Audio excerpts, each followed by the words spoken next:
Hey guys, welcome back to my channel. This is Ashutosh Srivastava. Chandrakanta की तिलिस्मी का विजयगढ़ में छिपा है राज 6 फीट चौड़ी दीवार पर दौड़ता था क्रूर सिंह का घोड़ा।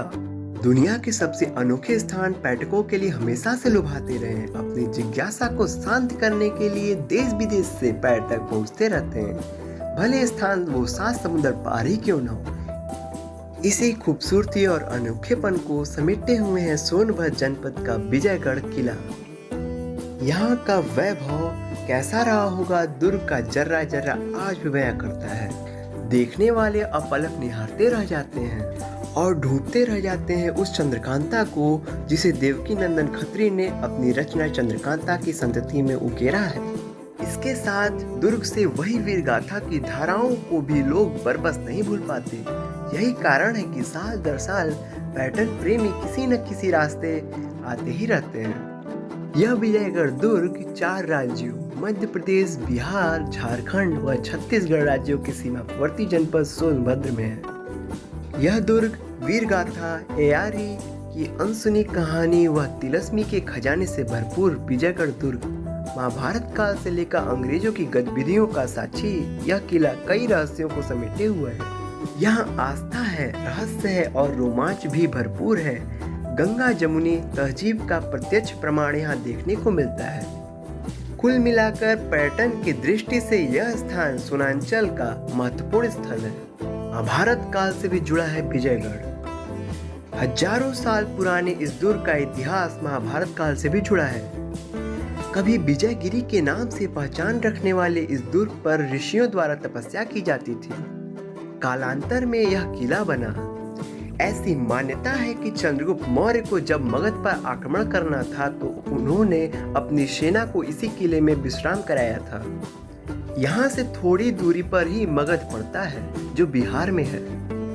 कुछ किताबों में किले की कहानी राजा चेतक सिंह से भी जुड़ी बताई जाती है। यह किला तब और ज्यादा सुर्खियों में आया जब 90 के दशक में दूरदर्शन पर देवकी नंदन खत्री द्वारा लिखे गए उपन्यास चंद्रकांता संतति पर आधारित सीरियल चला। उस दौर का रानी महल, कचहरी और महल की सुरक्षा के लिए बनी करीब 6 फीट चौड़ी वह दीवार आज भी है जिस पर क्रूर सिंह घोड़ा दौड़ाया करता था। इस किले से आस्था भी जुड़ी हुई है। हर साल यहाँ हिंदुओं का मेला भी लगता है। तो वहीं मुस्लिम समुदाय के लोग यहाँ स्थित मीरान शाह बाबा की मजार पर चादर चढ़ाने आते हैं। किले की खूबसूरती को सुनकर चौंकते हैं लोग। जो लोग उपन्यास कहानी पढ़ने के शौकीन होते हैं वे विजयगढ़ दुर्ग की कहानी से जरूर वाकिफ होते हैं। जो लोग नहीं थे उन्हें 90 के दशक में दूरदर्शन की प्रस्तुति ने करा दिया। विजयगढ़ राज्य की राजकुमारी चंद्रकांता और नौगढ़ के राजकुमार वीरेंद्र सिंह के अमर प्रेम कहानी इसी किले में है। भगवान गणेश का मंदिर और मीरान शाह बाबा की मजार महज 700 मीटर की दूरी पर है। यहाँ की दीवारें इस कदर हैं कि हजारों साल बाद भी जस की तस खड़ी हैं। खास बात तो यह है कि यहाँ राम सरोवर तालाब जो सैकड़ों फीट की ऊंचाई पर गर्मी के दिनों में भी नहीं सूखता, इसकी गहराई के बारे में आज तक कोई नहीं पता लगा सका।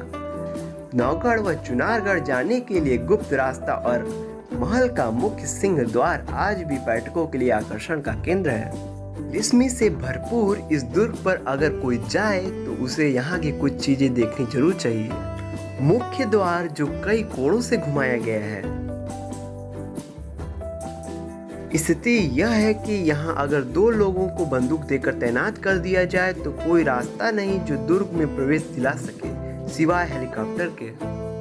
दूसरा है राम सरोवर तालाब जो 1850 फीट की ऊंचाई पर होने के बावजूद भीषण गर्मी में नहीं सूखता। ऐसी मान्यता है कि यह तालाब वरुण देव का वरदानी है। इस तालाब का पानी पूर्णिमा के दिन थोड़ा ही सही पर बढ़ता जरूर है। इसके अलावा यहाँ के पुराने भवन जिसमें चंद्रकांता रहती थी इसे देखा जा सकता है। कई हजार साल पुराने तिलिस्मी से भरपूर आस्था, रहस्य व रोमांच के संगम स्थली विजयगढ़ दुर्ग पर पर्यटनों की अपार संभावनाएं हैं। विजयगढ़ किला उत्तर प्रदेश के ऐतिहासिक स्थानों में से एक है। इसका आधा क्षेत्र कैमूर की खड़ी चट्टानी पहाड़ियों से घिरा हुआ है। माना जाता है कि इसका निर्माण 5वीं सदी में कोल राजाओं द्वारा कराया गया।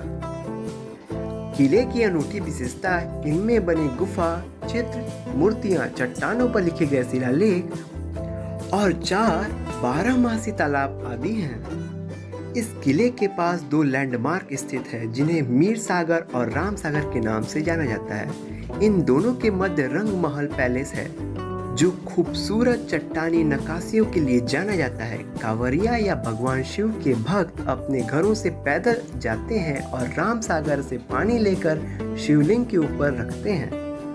अगर मेरा ये वीडियो आपको पसंद आया हो तो प्लीज़ लाइक एंड शेयर कीजिएगा एंड सब्सक्राइब जरूर कर लीजिएगा। जय हिंद, जय भारत।